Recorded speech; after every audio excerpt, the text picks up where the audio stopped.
الحمد لله نحمده ونستعينه ونستغفره ونؤمن به ونتوكل عليه ونعوذ بالله من شرور أنفسنا ومن سيئات أعمالنا من يهده الله فلا مضل له ومن يضلله فلا هادي له ونشهد أن لا إله إلا الله وحده لا شريك له ونشهد أن سيدنا وسندنا وحبيبنا ومولانا محمد وبارك وسلم. أما بعد فأعوذ بالله من الشيطان الرجيم. بسم الله الرحمن الرحيم. إن عدة الشهور عند الله 12 شهرا في كتاب الله يوم خلق السماوات والأرض منها 4 حرم ذلك الدين القيم فلا تظلموا فيهن أنفسكم. قال رسول الله صلى الله عليه وسلم: أفضل الصيام بعد رمضان شهر الله المحرم، أو كما قال عليه الصلاة والسلام. صدق الله العظيم وصدق رسوله النبي الكريم، ونحن على ذلك لمن الشاهدين والشاكرين، والحمد لله رب العالمين.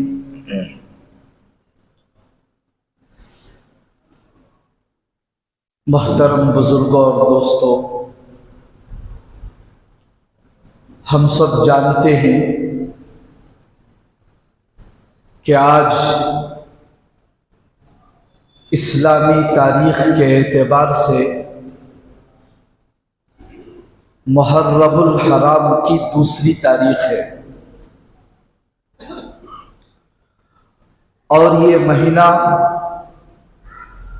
قمری سال کے اعتبار سے پہلا مہینہ ہے۔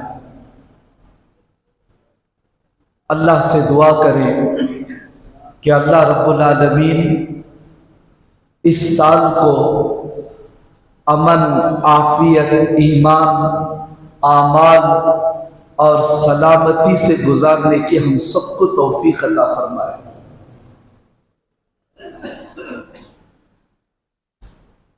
اللہ نے قرآن مجید میں فرمایا: ان عدت الشہور عند اللہ 12 شہرا، کہ بے شک اللہ تعالیٰ نے سال کے 12 مہینے بنائے ہیں۔ کب بنائے؟ یوم خلق السماوات والارض، جس وقت اللہ نے آسمانوں کو اور زمین کو بنایا، اسی وقت سال کے 12 مہینے بنا دیے۔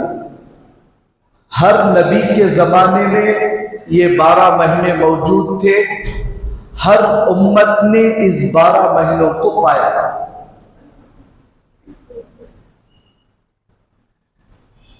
یہ الگ بات ہے کہ تاریخ کا رواج اس وقت نہیں تھا جیسے آج ہے، تو آج کے جمعہ میں یہی بتانا ہے کہ یہ تاریخ کا رواج کب سے شروع ہوا اور کیوں شروع ہوا، اس کی وجہ کیا تھی۔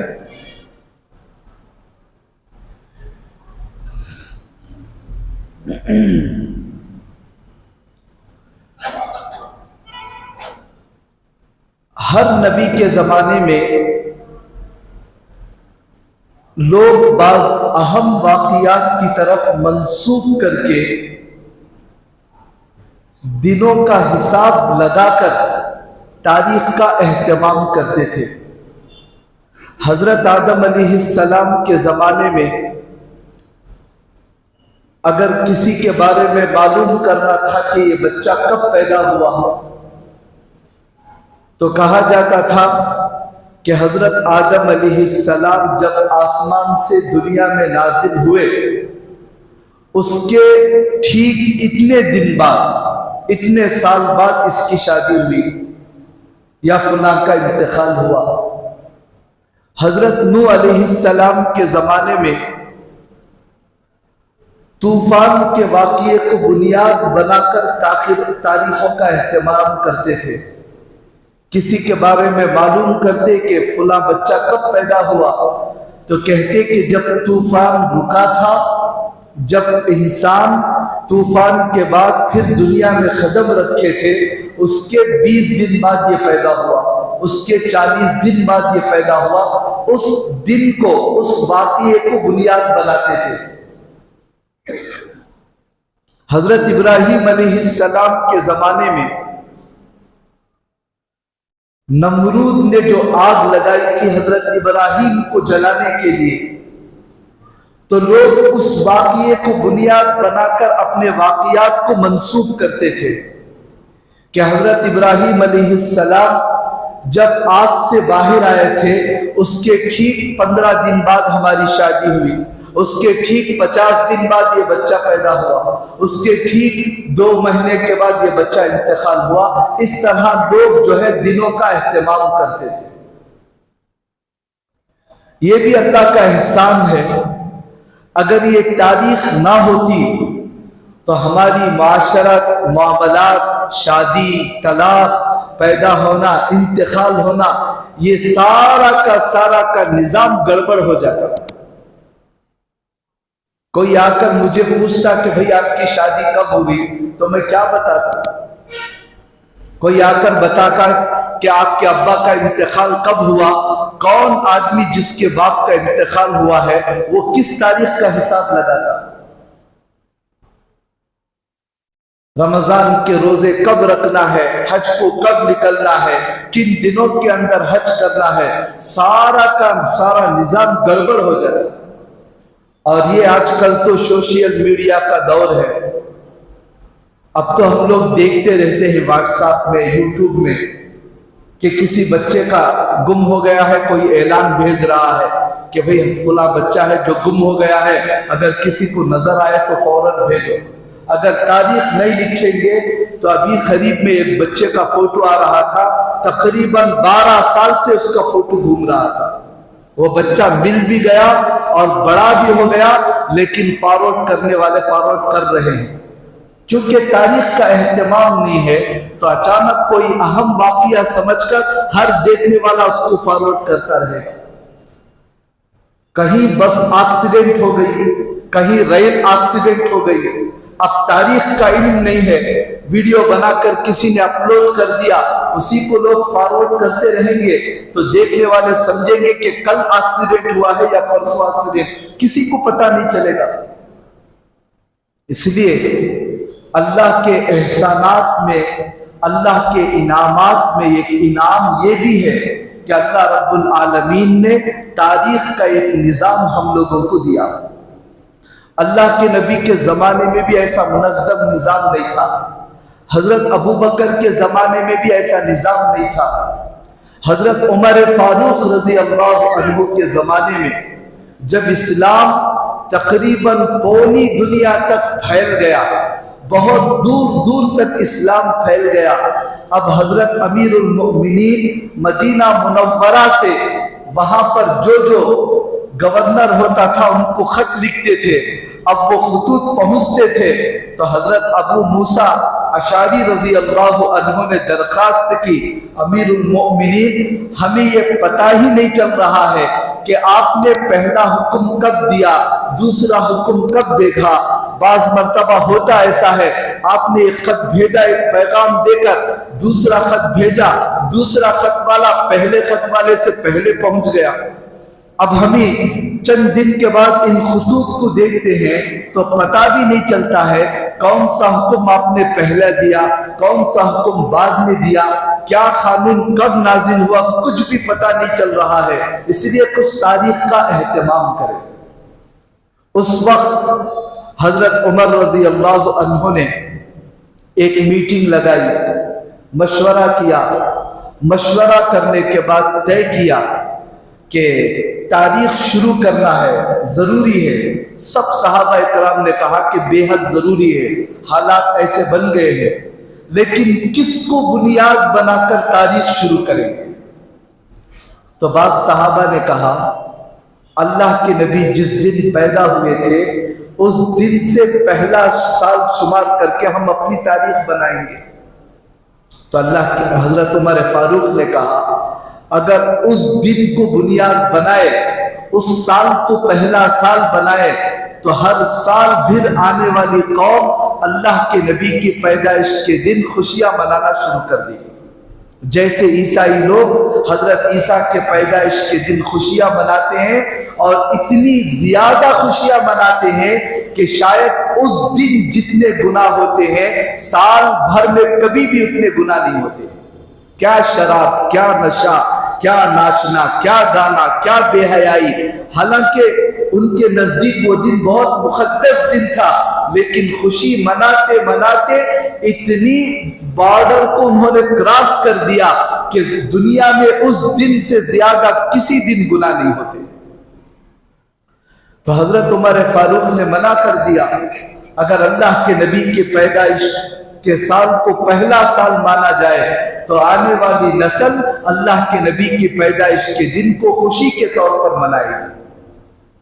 تو کسی نے کہا اللہ کے نبی جس مہینے میں انتقال ہو گئے، ربیع الاول، جس سال انتقال ہوئے اس سال سے ہم اپنی تاریخ بنائیں گے۔ کہا کہ یہ تو غم کا سال ہے، اور غم منانا بھی اسلام کے اندر درست نہیں ہے، اس لیے مجھے یہ بھی پسند نہیں۔ تو کسی نے رائے دی ہجرت کو بنیاد بنائی جائے، تو حضرت عمر فاروق خوش ہو گئے، کہا کہ ہاں ہم جو ہے اپنے سال کی ابتدا ہجرت سے کریں گے، کیونکہ ہجرت اسلام کی شان و شوکت کو ظاہر کرنے کا ایک ذریعہ تھی۔ کفر اور باطل کو، اسلام اور حق کو بالکل صحیح کیا ہے، غلط کیا ہے، جھوٹ کیا ہے، سچ کیا ہے، اس چیز کو ظاہر کرنے والی چیز ہجرت تھی، اور ہجرت کی وجہ سے اللہ نے دین کو پوری دنیا کے اندر پھیلانے کا ایک ذریعہ بنا۔ اس لیے ہم اپنے سال کی ابتدا ہجرت سے کریں گے۔ جس سال ذی الحجہ کے مہینے میں لوگ حج کرنے کے لیے آئے تھے، اللہ کے نبی لوگوں کو دعوت دے رہے تھے، تو مدینے سے کئی افراد آئے، انہوں نے اللہ کے نبی کو دعوت دی کہ آپ یہاں مکے میں رہ کر دعوت کا کام کرنا آپ کے لیے مشکل ہے، صحابہ کرام کو اور آپ کو ستایا جا رہا ہے، آپ مکہ چھوڑ کر ہمارے یہاں آ جائیں۔ بڑی لمبا واقعہ ہے۔ اللہ کے نبی نے پسند کیا اور صحابہ کرام کو حج کے موقع پر حکم دیا تھا کہ حج سے فارغ ہونے کے بعد مکہ چھوڑ کر مدینہ ہجرت کریں۔ تو ذی الحجہ کا مہینہ ختم ہوا، لوگ حج کر کے اپنے اپنے گھروں کو جانا شروع کیے، اپنے اپنے گاؤں کو جانا شروع کیے۔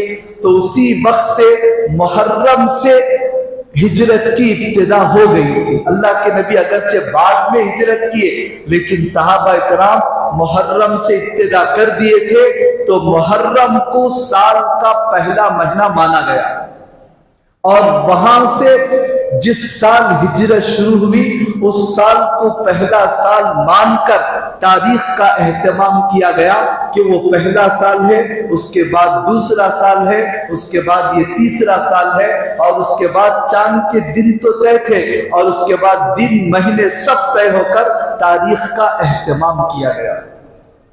تو اس اعتبار سے اگر دیکھا جائے تو آج اللہ کے نبی نے ہجرت کا جو عمل شروع کیا تھا، تو اس اعتبار سے آج کے دن کو 1445 سال گزر گئے، 40واں سال گزر گیا۔ اب کل سے پہلی تاریخ، تو کل سے 1440 پر 5واں سال شروع ہوا ہے۔